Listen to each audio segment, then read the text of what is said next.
Саламатсыздарбы, урматтуу телекөрүүчүлөр. Бүгүнкү өтө турган сабагыбыз Токтогул ырчы. Токтогул ырчы ким болгон? Биз бүгүн ушул инсанды тереңирээк билүүгө аракет кылалы.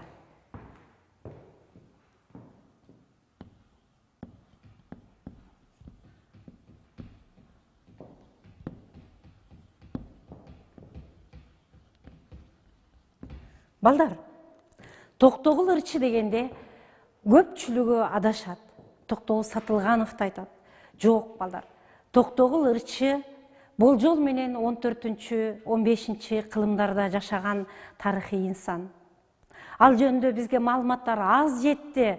Бирок эгерде Токтогул ырчыны биз айтпасак, анда Токтогул ырчы ушундай бир чоң салым жасап, тарыхка, манасыбызга эбегейсиз салым кошкон инсан белгисиз бойдон калмак. Токтогул ырчыны Тоголок молдо 31 манасчыны изилдеп, иликтеп, тизмектеп, алардын варианттарындагы жазууга аракет кылган экен. Мына ошолордун катарында Токтогул ырчы жөнүндө мындай маалыматтарды берет. Токтогул ырчы, дагы айталайм, болжол менен 14-15 кылымда жашаган. Ал кезде силер тарыхтан жакшы билесиздер, биздин өлкө Моголистан мамлекетине карап турган. Ошондуктан исламдын таасири өтө күчтүү болгон. Токтогул ырчы исламды жектеген, исламды жактырбаган мүнөздөгү ырларды абдан көп жазган экен. Ушул ырларынан дагы көбү бизге жетпей калган. Аз эле сабы жетти. Аны өзүнүн ата-энеси жана жоро жолдоштору койсоңчу, сен исламга тийишпесеңчи, жөн тынч жүрсөңчү деген сөздөрдү айтып тыйса дагы, ал турган жеринен төгүп айткан экен. Мындача айтканда, төкмө акын болуп, абдан курч сөздөр менен төгө билген кыйын киши болгон. Ошондуктан ал эшегин го токуйбуз, намазын кантип окуйбуз деген ырларды айткан. Ушундан улам эле Токтогул ырчыга бул исламды ушунчалык жектеген, мазактаган ырларды чыгарып атат деп тез эле ага Аксак Темирге сөз жетет. Аксак Темирдин башкесери Кудаян атайын келип, Токтогулду орго салганы Самаркандка алып кетет. Мына ушул ордо жатканда ар кандай кыйноолор болгон. Анан исламга такыр тийишпесин дегендей үлгү кылып, Токтогул ырчыны дарга сууга сырткап чыгышат. Дарга саар алдында салт боюнча акыркы сөздү бергенде, Токтогул ырчы такыр буйдалбастан мынтип ырдайт. Өлтүрсөң өлөрүм бар, өлбөөчү өнөрүм бар, астырсаң денем калар, ырларым оттой жанар деп. Анан өлүп кете берген. Токтогул ырчынын сөөгүн көмбөгүлө, Токтогул ырчынын сөөгүн ким көмсө, ал кошо даргасылат деп эскертилип, ит кушка, карга, козгунга жем болсун деп талаага сүйрөтүп салат. Бирок кыргыз эли эч качан өлүгүн таштаган эмес. Каардуу, кан күйгөн жерде дагы өлүгүн сүйрөп алып чыккан кыйын жоокердик заманды жакшы өздөштүргөн эл болгондуктан түндө элдин басыгы азайганда Токтогул ырчынын сөөгүн арабага саман салып жашырып, саманды үстүнө жаап бекитип айылына алып кетет экен. Ошондогу жокчулук Токтогул ырчыны араң дегенде бир эчки союп карашын берген экен. Бирок аны жакшынакай жууп ак кепиндеп, атайын расмисин кылып жерге узаткан экен. Бирок Токтогул ырчы жөнүндө ушунчалык айылда, тегерек четте көп айтылып, бир гана балдар ошол кезде биздин жазуубуз аз болгондуктан, жаза билген адам аз болгондуктан бул киши жөнүндө маалымат аз болуп калат, аз жетет. Ал эми биз кайсы заманда жашаган деген суроого мындай деп жооп берет элек. Жаныбек хандын тушунда мунун замандаштары Толубай сынчы, Жиренче Чечен, Асан Кайгы, Кетбука, болгон экен. Ошондуктан кыргыз элинде Толубайдай сынчы бол, Токтогулдай ырчы бол деген сөз кала берген экен. Анын бардыгын биз Токтогулдай ырчы бол дегенин кийинки 19 кылымдагы Токтогулга теңеп коюп атабыз балдар.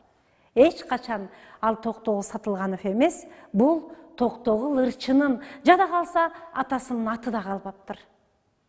Айтымга каранда баткен өрөөнүнөн чыккан кыйын төкмакын деп айтылат. Такыр беттегенин бербеген, ойуна келгенин так айткан, ушунчалык баш кесер бар, тил кесер жок деп таамай таңшып турган акындардын бири болгон. Ал айылды кыдырып жүрүп, Манас тууралуу ошол кезде эч кандай айтылбай калган учур болгон экен. Айылдарды кыдырып жүрүп, Манас тууралуу ар бир эпизодду таап, ошолорду системага салып, арбытып, көбөйтүп, кошуп айткан экен. Эгерде Токтогул ырчы болбогондо, Манасты мынчалык кайра көркөмдөп төгүп айтпаганда, балким биздин Манасыбыз мындай көлөмдүү чекке жетмек эмес. Ошондуктан биз Токтогул ырчында абдан Манаска кошкон салымы зор деп билишибиз керек. Токтогул ырчы өзүнүн замандаштары менен кыргыздардын бир чоң маданиятын өркүндөтүп, тарыхын гүлдөтүп, андан кийин чогуу бойдон кеткен залкарлар менен замандаш жашаганы кызык болуп турат. Ошол тарыхта далай мындай учурлар болгон, баары ушундай бир залкарлар жаралып, элдин маданиятын, рухун, дөөлөтүн, наркын көтөрүп, тарыхын көтөрүп, анан кийин баары кайра кете берген заман болгон. Мына ошондой заманда жашаган экен. Ошондуктан биз ошол доордогу замандаштарынан улам биз буну билсек болот. Эми балдар, силерге айтып кетүүчү нерсе, Тоголок молдо Токтогул ырчыны өзүнүн ыр саптары менен мындай эскерген экен. Рамандын соңунан, иши келип оңунан, элден таап нускасын, арбытып айтып кыскасын, Токтогул ырчы ырдаган, Толубай сынчы сындаган, Токтогул ырдап турганда элдин баары тыңдаган. Карап туруп көз менен, сүйлөп атып сөз менен, Рамандын ырчы бул жомоктун башчысы, баарын тизген Токтогул бул жомоктун ачкычы деген ырды айткан. Эмне себептен бул жомоктун ачкычы дейт? Себеби Токтогул ырчы Манас эпосубузду, ушунчалык элдик дастаныбызды кайрадан жандандырып, кайрадан арбытып, көбөйтүп кеткен инсан болгон экен. Ошондуктан Токтогул ырчыны биз кыргыз дөөлөтүн, наркын, кыргыздын басып өткөн жолун, тарыхын жана төкмөлүк өнөрүн, айтуучулук өнөрүн бирден бир жандандырып кеткен тарыхый инсан деп билсек болот. Балдар, ошондогу Токтогул ырчынын замандашынын бири Кет Букага токтолуп кетели. Кет Буканын аты Букале болгон. Кет Бука деп ал тарыхый окуядан кийин айтылып калган. Мен бирдекени айтып кетүүгө мүмкүнчүлүк болуп турат. Бул менин пикирим. Эгерде башка тарыхты билгендер буга мени ынанат деп ойлойм. Фольклорду билгендер дагы бул окуяга ынанат деп ойлойм. Биз ошо көчмөндөрдүн экинчи оюнунда кыргыздардын тарыхын көргөзүү менен кинофильмде башында ачылышында ошондой эле Чыңгызхандын жүрүшүн, анан Чыңгызхандын улуу баласы Жоочунун өлүмүн ушул жакшынакай баяндап айтып берген фильмди көргөздү. Ошол фильмде Жоочу өлүп калганда эми Чыңгызханга ким угузат, ким даай алып барып угузат деген маселе турду. Ошондо бирөө айтат, Чыңгызханга Жоочунун өлгөнүн кыргыздар гана угузсун деген пикирди айтат. Анткени ал кыргыздардын башын албайт, кыргыздарды угат деген пикир айтылды. Бул жакшы. Бул монголдор менен кыргыздардын ортосундагы өтө жакындык мамилени айгинелеп турат. Бирок балдар, аны Кет Бука угузду, комуз менен угузду дегенде, комуз менен угузду дегенди гана айтат дагы, аны айтылуу Кет Бука угузду дегенди андан ары улабай, чорт фильмди токтотуп койгон. Бул жерден тактык үчүн айткым келет. Жана фольклор изилдөөчү катары мен буну айтып коюуга милдеттүүмүн. Эми кет бука комузун алып Чыңгыз хандын жанына барганда, комузу менен бизде ушунчалык өлүмдү кузганда аябай кайгылуу күү же болбосо табышмакты ыр менен угузган. Карабайсыздарбы? Инсульт, инфаркт алып калбасын деп биздеки элдин маданиятынын жогорулугун карагыла. Акырындап комуздун күүсүн чертип Чыңгыз хандын алдына барып мынтип айткан экен. Ай ханым, алтын болуу ак шымкар, айга карай сызыптыр, ал эмне болуучу? Ай түбүндө ача туяк бука өкүрөт, ал эмне болуучу? Деңиз баштан ылайланды, ай ханым, ал эмне болуучу? Туу түбүндө турарың узады, ай ханым, ал эмне болуучу? Деп суроолуу сөздөрдү узатат. Ошондо Чыңгыз хан бул жаман кабар экенин билип, о элим, алтын болуу ак шымкар айга карай сызса, ал менин жоочум болгондур. Жоочум өлгөн турбайбы? О, жоочумдан ажыраган турбаймбы? О, кет бука, кеби жаман ит бука, сен эмне деп турасың? Деп жини менен кет буканы кет бука деп атып эле буканы аты кет кошулуп айтылып калгандагы кет бука болуп калды. Андан кийин дагы улантып бука ырдап турат дейт. Кара булут сөгүлүп, жамгыр болуп төгүлсө, ал эмне болуучу? Ай ханым дегенде Чыңгыз хан айтат, кара булут сөгүлсө, жамгыр болуп төгүлсө, о, ал кара булут башымдагы кайгыдыр. Кара жаан сөгүлүп төгүлсө, ал менин көз жашымдыр. О, кет бука, кеби жаман ит бука, туу түбүндө турарым, тунуулумдан ажырапмын, туйгунум жоочумдан ажырапмын деп, ошондо жоочунун абалын билип, жини келгенинен кет бука деп айтып отуруп, буканын аты кет бука болуп тарыхта калган экен. Кет бука ушунчалык төкмакын болгондуктан ал ушундай эрдик менен Чыңгыз ханга барып жоочуну угузган жери фильмде үзүлүп калганы туура эмес болуп калды.